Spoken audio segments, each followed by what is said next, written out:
This is Kenya from spiritualvitaminc, the podcast. Truth alert. Living for God is the biggest win.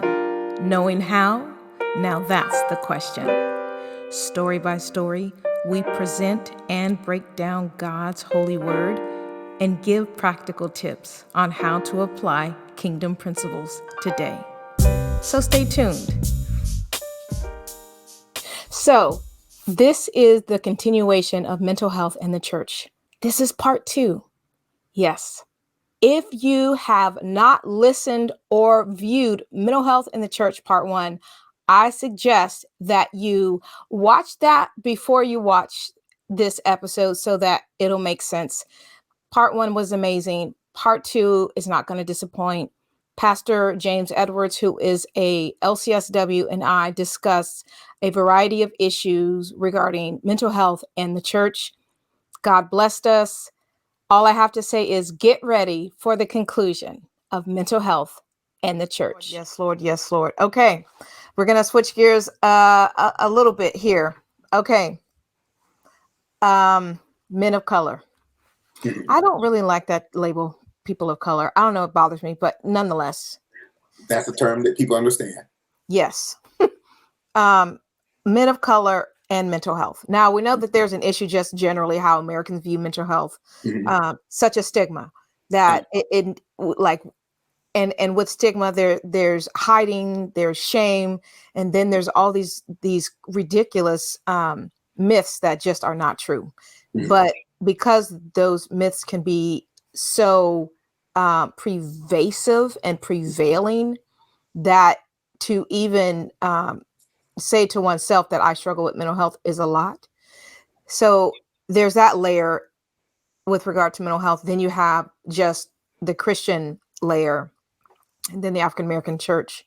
Now you have men, and then you have men of color and mental health. So there's just so many issues off the bat. How does an African-American man, how can he break through all of this, all of the layers, the iron gates, the hurdles that are on fire? How does he clear the hurdles to get to someone like you when there's so much against him, like from the jump? How does he get through to get to you? You know, I would say start wherever it's most realistic. There are, as you said, there's many stigmas. There's many. I'll just briefly just go through some of them, because some of it is people of color are the barriers in general, male and female, and some are more specifically for men, and some are specifically for Black people. But there is overall, there is I would say, especially in minority communities, there's a sense that to go to therapy means that you're acknowledging that you're broken. And it's like that, like I've tried everything else and I finally run out of resources. Now I have to like cry uncle and, admit that life has whipped me. And now I've got to succumb to therapy. And it's almost like, walking to the electric chair. It's like, all right, it's finally gotten that bad. I'm going to the shrink. I'm going to that person, lay on the couch. I'll just say it and with my white counterparts, sometimes they see therapy as a luxury, like what a privilege it is that I can sit down and talk to someone about and help me process the things I'm going through. It is considered a luxury to have two minds thinking about one issue and to bring another perspective that I hadn't thought and say, is it me? Is it them? Is it my husband? Is it my wife? Is it my coworker? Am I tripping? But in our community, I would want to say, because of slavery, we've taught ourselves secrecy. What goes on in this house stays in this house. Even if it is someone, and it's not just mental health. Even if Big Mama is sick, she ain't putting her in no home. You ain't going. How dare you put Big Mama in a home? She might have a bed sore. We're gonna figure it out. But and it was almost even and for a while, like I said, it broke through first with the medical health, where it was like, okay, maybe it's not bad to put someone in a place where they can tend to them 24 hours, where we can't. Maybe we're doing more harm than good than to keep them with us, knowing that we can't get off work and have to leave them by themselves. Maybe we should put them somewhere like that. And in mental health, being progressive, that maybe it's not a terrible thing. And again, I'll say the pandemic has forced men who, I think that's one of the signs that I know the pandemic was bad, not just medically, but emotionally on people, because every therapist I know has had more calls from people of color and men than we have had before this all hit. And Wow. so, and it wasn't just their girlfriend calling for them, or their wife calling, or someone else calling for them, or trying to convince them that they need help, or let me get the resources and I'll tell them they need to call you. They've called themselves. So this has been really rough. So there's also a distrust. I'll say it, this is the big elephant in the room, that there's a distrust of any method of intervention that's Eurocentric, because they're historically, and rightfully so, historically, whether it is the Tuskegee Airmen, or whether there is other things, whether there's a distrust of CPS, case managers, there's a do not tell our family's business, because they're the systems, quote unquote, the man's values, the system's value doesn't match our family values. And if you tell too much, then they will assume that we're not qualified. And it will be almost like a re-traumatization of master coming in to take over our family and split our family up. And so even if there was something dysfunctional going on in our families, we wouldn't see it that way. We would see it as, don't tell them folks nothing. That's true. And so, and if you tell them something, they're going to use it against you somehow. So we already come into agencies such as therapy, like, why are you asking these questions? Why are you being in my business? You're trying to mess up something. You're going to snitch on something. So we already have a level of distrust. So sometimes women do better with talking, and sometimes people do better even with a female therapist, because they feel perhaps there's more of a nurturing nature, or because some people have been abused by men, they don't want to meet with a man. I've noticed that too. But for men, I've noticed more so now, they may want someone, if possible, that looks more like them. Okay. And that's, some studies show that it doesn't necessarily make a difference as far as whether a person can provide support or not, but that still may be their preference. And it may be harder for them to find that, because I know as an African American male therapist, there's not a lot of us. But there's some people who want a male that they feel like they don't have to be beat up by the female perspective per se, like that, or someone who's going to take their girlfriend's side or the wife's side, but someone who they feel can get what it means to be a male, and someone who can get what it means to be a minority, who they don't have to explain the cultural nuances, because it's not always just the race itself per se, as far as understanding the culture. If I'm loud, it don't mean I'm angry. It doesn't mean I'm being threatening. If I express a certain word, I don't want to have to translate it to you and explain, why are you upset about this? I just want somebody who gets it, so that when I say what I say, you understand the context already. And so if a person who doesn't assume that I'm being malicious or running a scam, if I ask the therapist to write something, I don't want somebody going to say I'm uncomfortable all the time because they suspect that I'm trying to get extra time off work or whatever. They don't, because sometimes there is a level of higher level of suspicion, like when it comes to minority males. If they say they have an issue with their child or with the legal system, criminal justice system, there sometimes is a little extra, maybe unconscious layer of judgment towards them, and they want someone who they feel will not judge them for what they're dealing with. And as a man also, sometimes as men, we're not allowed to have a full spectrum of expression like women are taught. Sometimes there's only a few acceptable ways of expression, frustration, sometimes anger, through their sexuality. I'm trying to think of something else, but sometimes that's for some people, that's the only time they can express what they're dealing with, or is to break something, to fight, or to get quiet, or to avoid. And sometimes they're not allowed to let their hair down, so to speak. So it takes a very safe space so that they can say what they say. And even if they don't fully say what they say, you can get what they're saying when they don't say it. Wow. I hope that answered your question. I know I went on a tangent right there, but there is a great need for men, but it's also a great need for men to feel respected and contained when they bring what they bring into the room. Okay. Yeah. As you were talking, and even researching before this episode, I was looking at how African Americans in choosing a therapist, how if a therapist isn't African American, how they need to be aware that biases do exist, Mhm. and to be culturally sensitive, and to be culturally aware. Is that true? Among I mean, I guess it could be true among doctors. Maybe a doctor, when they see an Definitely. African American, they're kind of like, I know for me, one time, I went to this new doctor, and I was late getting to them, only because the line was like, something happened. Maybe somebody went on to break the line to get into this lady who was Caucasian. To get into her, it was like 10 minutes. So once I get in, she automatically just assumes that I have something going, like shenanigans. And I'm like, what?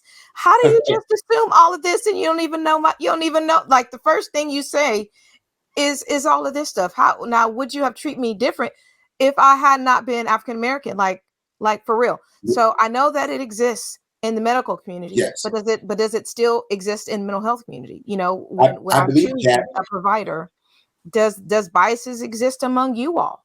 I You think know. that biases exist among humans, Okay. and we are trying to be more mindful of it. Okay. There is, I'm sure you're aware that there's a lot of training in cultural competence. The training I prefer is the training in cultural humility, which is the training that I don't know.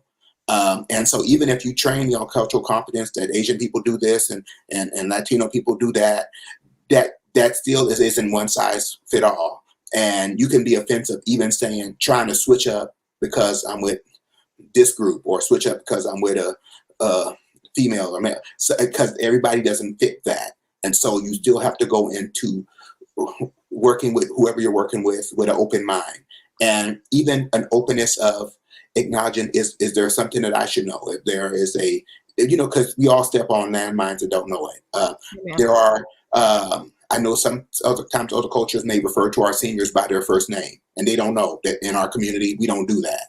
We don't Amen. refer. We don't call Big Mama Mahalia. You better call her Miss Jackson, or Yeah. and you can offend her whole family, not even knowing that you offended them, just because that's a cultural thing. And so just be mindful that there are cultural differences, and be mindful to try to make it right when you step on those toes. Like sometimes you could say, well, we're concerned about the child. Child, do I have your permission to talk to your parent? They don't know that in Black culture, you just made the child the king of our family, and you just Hmm. reduced our rank. Right. And we may not come back and even though that's the way it's supposed to go, just having a certain level of sensitivity that there is a hierarchy in the Black family, that you don't ask the child if your parent got permission, or at least even if you have to do what you got to do, acknowledge that I know this is going to sound a little strange, so forgive me if it sounds weird, but this is how I got to ask it, and that could reduce the offense that could come. So yes, there are biases, and yes, there are offenses that come culturally, but not all of them are intentional. Um, but I think that as being open, and even a parent enough to say, "Hey, I'm gonna mess up somewhere. Please let me know." Um, and and I personally asked my client to grade me. How did it go? How did I feel like? Did you feel like I was listening to you? How do you feel like this session went? So that I can, while I'm trying to support them, they can also support me at being better at what I do. Okay. Wow. Um, so I'm going to go back to African American men in particular. They deal with so much is put on them. Mhm. The everyday stressors, on top of staying alive, because you're going outside, and then Yeah, you see, yeah, you see somebody who, law enforcement agency, a person, and now your yes, anxiety is going through the roof. that's a lot to have to bear on the daily. And that's not even dealing with family and job and just all the stuff and trying to stay out the system and all that.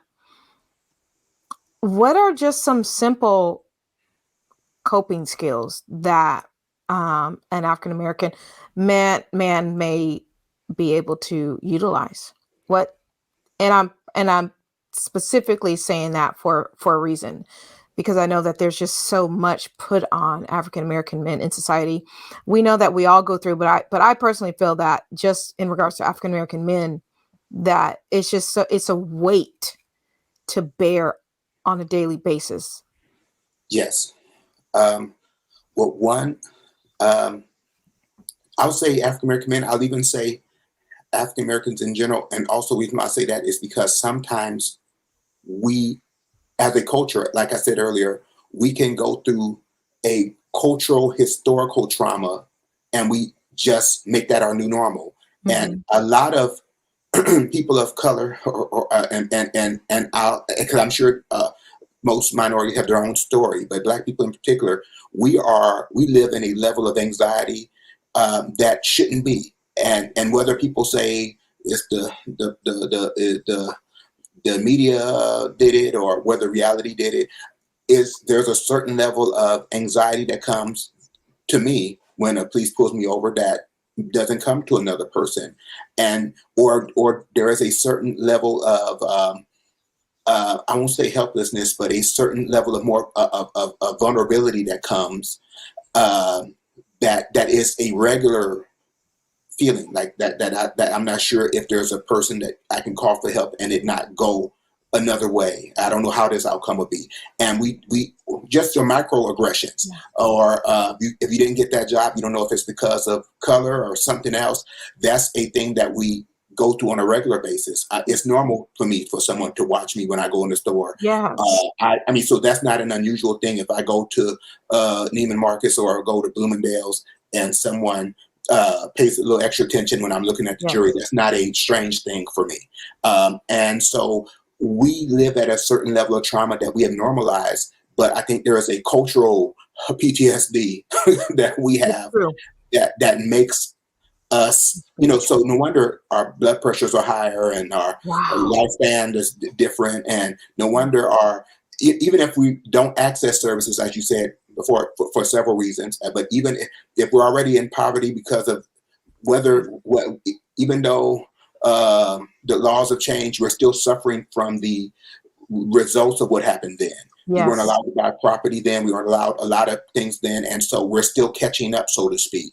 And so, so it's not just that that they put us in the neighborhoods that tend to be more violent or more pollution. We have more asthma. We have more blood pressure. But it's also if we're in that stress all the time, then our body isn't designed to deal with all that stress all the time. So that's just as a people. But as males, it's always been an issue of figuring out where do we fit.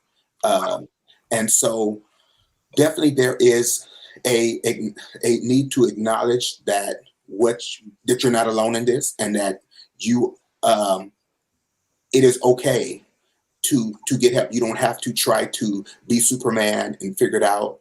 Because we'll hold it in. We'll just hold it in and just shake it off and figure it out. Because as a man, there's a sense that you can't fail. Because you're not just, even if you're single, I'm not doing this for me. I'm doing this for my mama, for my family, for for your spouse, your kid. So there's a certain level of a sense of, besides everything else, I'm doing this for the family. Even if I heard one person say that that you could even have a party and the wife may be thinking about the clown and the cake and whatever. The man will be thinking about the bills. He'll be thinking of, how will I pay for this? Because I have to be the foundation of this. And so we tend to hold all our stuff, whatever our stuff is, in to, so to speak, help other people get over, and our life gets cut short because we never deal with ours. And again, what we consider, that's just life. This is just how it is for me. We don't address it. No, this is not life. This is trauma. This is depression. This isn't just anger, and also it's easier to say I'm angry than to get at the root of it and say I'm depressed. Wow. Because anger is a secondary emotion, which usually is something underneath it. Is usually some level of depression or some other anxiety. Something is underneath it, but we express it through anger because that's again the only acceptable way. And so you get late, but then you can't do that either because then you get labeled as the angry Labeled. so Yes. someone else would be labeled as assertive, but you're angry or True. threatening. Now I know in my profession, I tend to keep it, and I think I'm a nice, personable, bubbly person, but I also know that I better be because in a Mm. profession where I'm surrounded by women, I can't afford the threat of I don't feel comfortable with you, or I feel this when I'm in the room with you. Or I don't want to be in the room with that man. So you can't be a big, tall black man and make someone feel unsafe. It's true. Just by your presence, it becomes a weapon. Becomes Sure a does. so you have to almost shrink yourself down, make yourself less threatening, so that you can cope in a world that can't handle the unfiltered version of who you are. So, and code switching is not and also in our community sometimes some successfully learn the code switch and some despise the concept of code switching because they feel like I'm not keeping it real anymore. I'm selling out by Mhm. learning how to adapt for different cultures. And I think that, and sometimes there's a trade-off. You may have to learn to take that off and put this on, and that's what it is. And we definitely you need to be able to talk about it. Find brothers and it doesn't always happen in therapy. Sometimes just finding a good friend to talk to. To find a community, whether it's the barbershop or whether it's wherever it's at, Amen. the deacons at the church, to just talk, because you can't keep this in you. You have to talk, and you have to find someone who has a little bit further along the journey, because not all of us have mentors. Not all of us have had people who, at least not authentic mentors, who can say, "I've been there and I've made it through." Some people can say, uh, can say they've been there, but they can't say they necessarily successfully um, got to where we're trying to get to. So it's important to have brothers, and it's also important to have mentors, and some of that may include coming to the office. Like I said, like do what I do. I would love it if it did. For some, because of the stigmas, they may not feel as comfortable. And as a therapist, because I understand that there are these layers, I would never pressure someone to share more than they feel comfortable. Actually, I discourage them from sharing everything in the first session, because sometimes that has its own consequences too. You feel like you overshared, and now Oh, you're traumatized because you said too much. But I definitely want people to earn my trust, to build that rapport, and say, get a feel. Let me see if you like what you hear, if you think this is a good match, a good vibe. And if you don't think it's a good match, then I'm not mad at all. I'm glad you made the step of trying to reach out to somebody. I want you to find somebody else who you can connect better with. And um, I think that's what a lot of men want, is to connect with someone who can respect them and who can allow them to, even in therapy, to make certain choices. Don't come at me like I don't know what I'm doing. Don't come at me like I'm stupid. Because whatever you've done, you've done what you had to do to survive to this point. amen. And so, um, and so, when I come at them as an expert on their life, even if it's a bad decision, it's the decision that they had to make at that time. Even if it's a maladaptive coping skill, it's what they had to do to survive that season. And I even know some people who certain skill sets were necessary at their childhood, let's say, or in certain communities, but it doesn't transfer well when they move to another community or when they work at their job or whatever. So what was a successful surviving skill at this point of their life, they have to learn how to switch it at another point of their life, and they have to do that switching with the support of someone who won't disrespect their journey, if that makes Wow. sense. Yes, it does. As you were talking, you said as a black man, you because you work with women, it can't be said that you make them uncomfortable. Mhm. And also you said like we have to almost shrink ourselves because they can't handle this unfiltered, this raw, or I was thinking in my head, authentic self. Yeah. And I know just for being an African American woman, I know that is very true. Mhm. I'm used to going into the store and having women pull their purses back. Mhm. I'm used to walking into the store. I haven't had it happen for some years now, Mhm. but having the associates come to me only and say, "Would you like me to put those clothes up at the register for you?" Yeah. Yeah. Um, so we shouldn't have to function like that. That is a constant state of PTSD.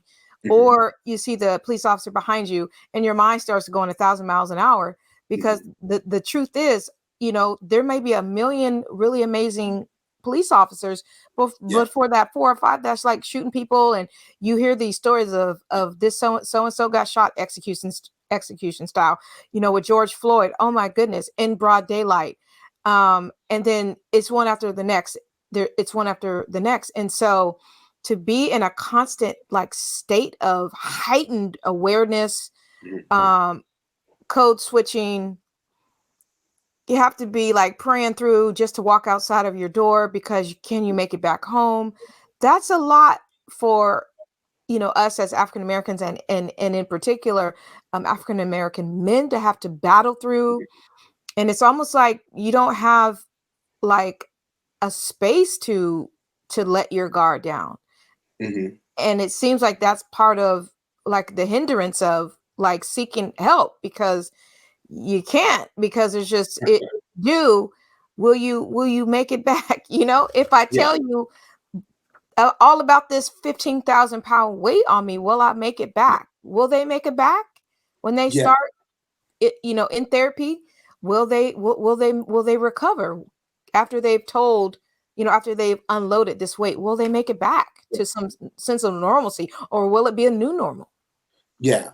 And even that, even in relationships, where they're told, even at home, not just right, but they're told, open up, share your feelings. But if I open up and share my feelings, will these feelings be used against me later? Will it be weaponized against me? Will you teach me that I should have stayed quiet? Or will if I tell you where the belt is, will you hit below it? And Wow. so if a man, and I want to say that perhaps, I'll just say as Bishop Jakes, it sounds like something he would say, that men are, with that, like women are with infidelity, men are with trust.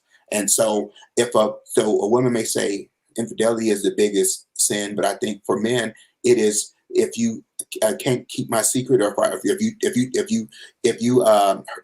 if I expose you my heart and you take it and rip it into shreds, at a moment of vulnerability, then that is a deep level of betrayal. So that also teaches men to go back in the cave, to not let that part out, because if it's anger or silence, I know how to deal with that. I can show you the part that ain't gonna hurt me, uh, but if I become vulnerable, if I do all of this, if I articulate it, will you judge me for my experiences or for my journey, for my feelings? Even if I'm wrong, you don't have to correct it from being wrong yet. Just acknowledge that this is how it looks like to me, not just how I feel. And we could get around to saying that's not the way it was, but you still have to validate the feeling. So I think therapy will help. There's one of the many avenues. I don't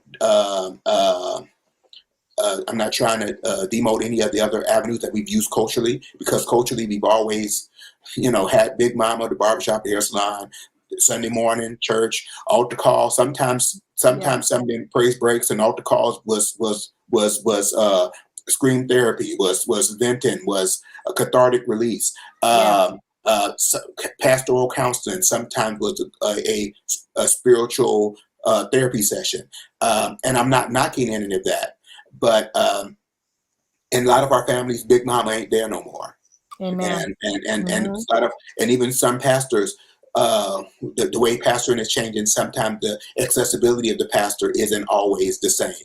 And sometimes some of the pastors who did constant counseling for members weren't always available to their family. And so the church benefited, but the family went downhill. And so as pastors try to find balance in their life and try to keep their mental health well, they may not be as accessible to do all night Counseling therapy, sessions. counseling and all like that, and late night phone calls, Hmm. because he might turn his phone off when he goes to sleep. So you still have to be able to learn other ways.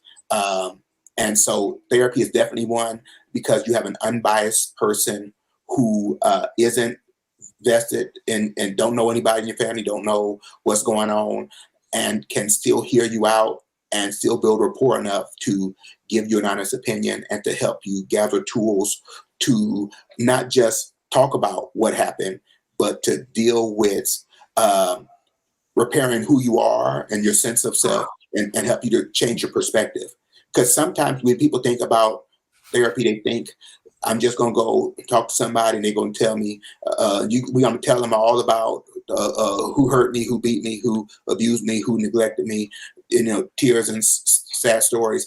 And that can be a part of it, but it's not always about dwelling on the past. That part of the history of your past is what got you here. But the real work starts is, how do we go from where you are to where you need to be?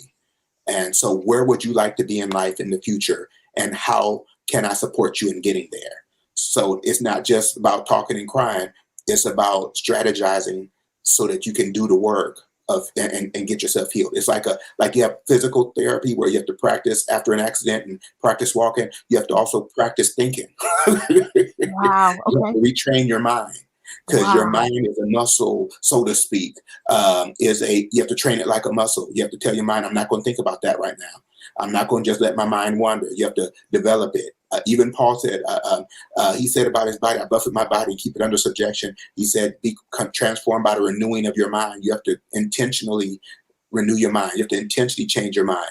And you do well what you've been doing consistently. What you have Okay. already been practicing doing is what automatically happens. I'll say this, and this ain't your question, but I think it's part of the answer.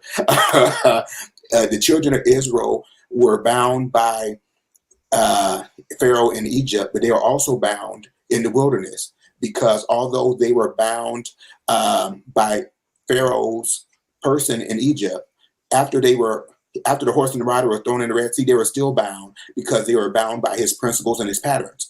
Because every time they had an inconvenient moment, every time they had a challenging moment, they said, "Boy, we wish we could go back to Egypt.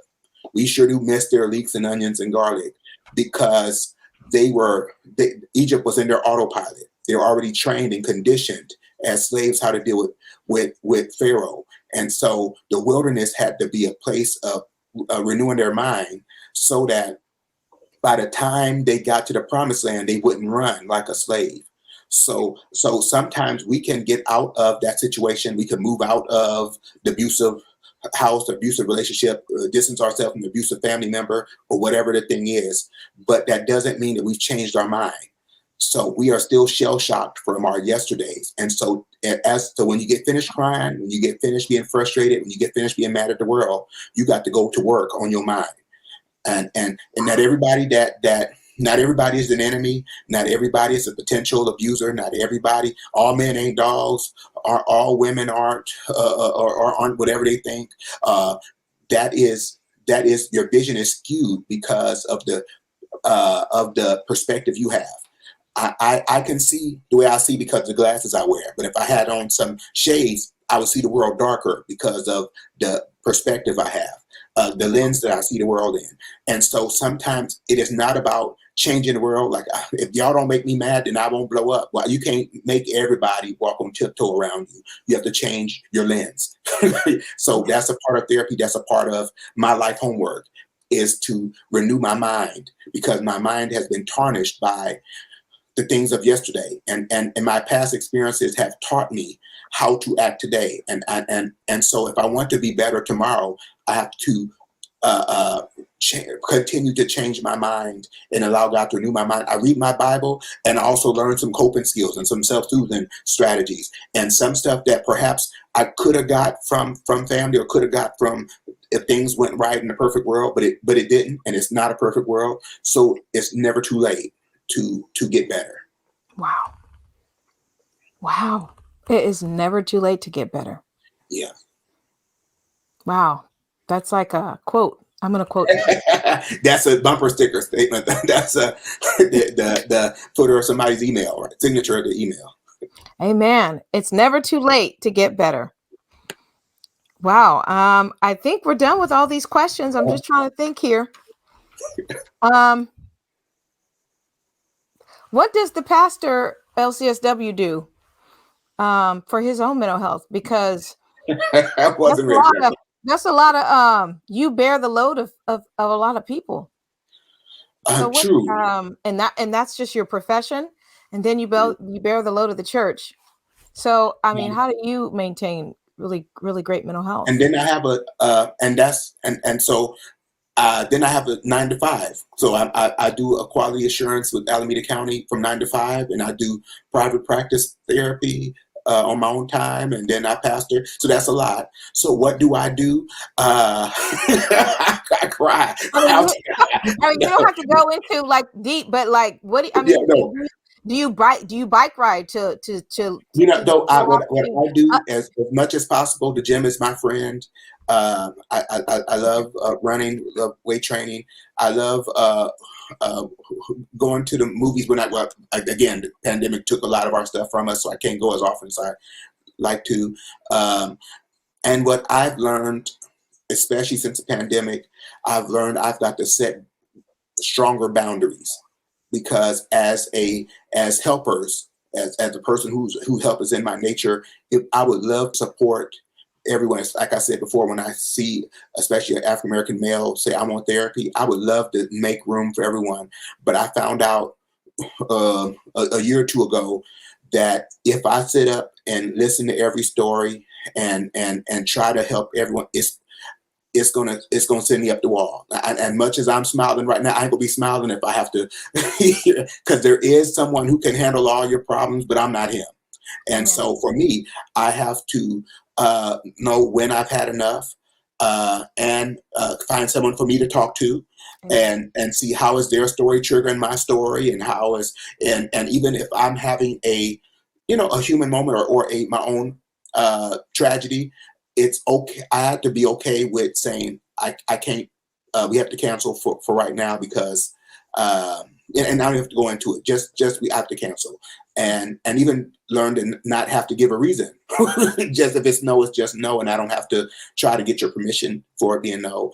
And that has been liberating, because I would love to help all the members I can. I love to help all the clients. I love to, but I can't do that and still be a husband and a dad and a family, and that's too much pulling in different directions. So setting boundaries, keeping a calendar and sticking to it. I can give you these hours on Monday, and that's it. If you can't do that, then catch me next Monday, and be okay with that. To organize myself, to do leisurely activities, to try to stay healthy, because it's easier to eat anything because you're stressed, and you could say it's all right, I'm stressing, but to try to take control over not letting myself go like that, because I'm caring a lot, and to what I can delegate to other people, especially at the church. If they can help me, then I don't have to do like I had to do before, when I had to do it all. Let other people help me, and that's how I make it. And if I'm having a hard time, say it up front. I identify it. I don't have to act pseudo spiritual. if I'm having a hard time, say, you know what, this is a rough day for me, even the client, because I think I'm modeling for them how to act. I don't have to flip out or show up extremely late or come with attitude. Just as I'm having a hard time, if I act like I didn't hear you, I probably didn't. I just, not going on, but let's go ahead and talk. And I think by putting it out there, people can give you space to not be at 100. Okay. So as we're winding down here, is it okay now? Now I am the saint. Uh-huh. I'm the Uh-huh. saint of God. I'm on the praise team. Praise God. I'm the virtual host. I'm the podcaster. I'm the daughter. I'm the licensed psych tech. I'm everything. Is it okay for me, the person who loves God, filled with the Holy Ghost, know the Word of God? Is it okay to say that I'm not okay today? It is definitely, I would hope so. I would definitely, it is definitely okay. And it is okay to know that for some people, they may feel uncomfortable even when they say that. But that doesn't mean it's bad for you to say it. It just means you're not used to saying it. That's a muscle you're not used to exercising. And that muscle's a little stiff, but you need to keep exercising it. And I'm not okay today doesn't necessarily mean that I I'm going to be inconsistent or I'm going to be flaky, but it does mean it's okay to say I may struggle with this a little bit more. I'm gonna try to do the best I can. I'm there. I'm a team player. I might have to play a different role in the team this time, but I'm still a part. I think that's definitely okay. Now, what I won't do is use my trauma as a get out of jail free pass for everything. To talk to people any kind of way, to deal with people any kind of way, to disappear and say I'm just going through stuff. I know we have our moments, but I don't want that to become a pattern or habit that because I've been hurt or because whatever, because I woke up the wrong side of bed or because I'm sad, that I just throw everything out because I don't want to develop that pattern. And yeah, but it is okay to let people know that. And yeah, you could pray with me, but be aware. Just carry that. Wow. That's very freeing because there's times even, just a moment of transparency for my own self, and I think I think it's everything. It's African American and Christian and we're supposed to like the Goonies, never say die. Yeah, We yeah, never say never say die. So there's this in the back of my head that if I say today I really I'm struggling, like I'm yeah, battling through. It's a yeah, hard day. uh, To have to break to know that's okay yeah, is like very real. yeah, And sometimes you'll have people around you who, well, you gotta have, they'll rebut, yeah. and you gotta have faith, you gotta pray harder. And you almost feel like, my God, did I just get kicked off the spiritual team? And did God call my number and Yeah. I'm going home? Am I not saved anymore because I'm But having it's a human real. moment? That Yeah. is, Pastor, it's a very real thing in the church, Yes. that But if yeah. you don't appear to have your spiritual degree on 10, or Mhm. if you're not flying high, that if you show any sign of it's viewed as weakness. And Yes. if you show any sign of weakness, that's like that's the red flag for the devil to come running. And Yeah. so, as I get older and as the Lord is helping me, and as I just interact with mental health professionals, Mhm. I'm learning that it really is okay. But just, I guess, also understanding the people that are around you, that Yeah. if something is said, like a rebut, like Mhm. they need to be educated too, because Yeah. to have you in this box where you can't be real, Yeah. at some point you're going to break out, the box is going to be shredded, and you're just going to Yeah. go sideways. And we Yes. see that all the time. And sometimes that's even more present. The people don't want to talk about it because good help is hard to find, sometimes harder to keep. But sometimes the pressure is on even when you are trying to be faithful or you're a hard worker, even in the local church or whatever your fellowship may be. because as a person who's available, you'll be called on more. And even though you're willing to do it, you're a willing worker, but that also drains you with a smile, but it drains you. And so you can either be the faithful person that does everything, or that person is letting the devil use you because you're not available to do nothing because you got burnt out. You're not available. And it sometimes isn't a healthy medium, or there isn't other people to support. Like we will say the pastor needs support, but we don't always acknowledge that workers and staff need support too. And sometimes that's just a part of your reasonable service, which is great. But sometimes we put ourselves more at risk of burnout because we spread ourselves too thin. And so I haven't been at my church. I'm the pastor, but I hadn't been preaching as much at certain times. And I know I'm supposed to press my way through, and I have been. And sometimes showing up has been all I could do. And I say somebody else got it today. Pastor's grieving, and they already know. So that, and there's no pressure to try to be, because what good am I doing if I'm talking out of a place of pain anyway? And so I would prefer, I think there's a lot of members, I'm messing up, no time for us to really cut off. There's a lot of members that wish some pastors would say, I'm going to take the break today, because they would prefer you let somebody else who's okay minister than for you to be hurt, and all that hurt's coming out, and all that pain is coming out, and all that rejection's coming out, and you having to shut in because you don't want to go home. You got to, and you're punishing people in the audience for your unresolved issues that you're dealing in your personal life. And so I even say I think it's okay even to say, I want to support, but I right now it's hard for me to do this, or just communicate that. And we're all adults, and we should be able to do that without being penalized. And yes, it is a fight, but it's a good fight, and it's a fight of faith. It's not a fight of demons. It's a fight of faith. So I am fighting to keep my faith in the perspective it should be. So the warfare is normal. That's what the warfare is. It is, yes, I believe God, but I'm still feeling sad. So I'm gonna still do what I need to do, knowing that I'm feeling this, but I'm fighting it. I'm not getting beat up. I'm fighting. So don't penalize me for having a fight. I'm having a fight, and the fight is good. Yes, Lord. Wow. Wow. Well, that's a perfect place to end. I want to say, my goodness, if people view this broadcast and they're like, my goodness, he's an LCSW and he's a pastor, he's saved.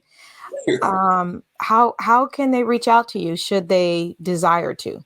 I will tell them to go to my webpage, www.edwardslcsw.com, and send me an email, contact me on my website, or they can go to psychologytoday.com and look me up, and we'll take it from there.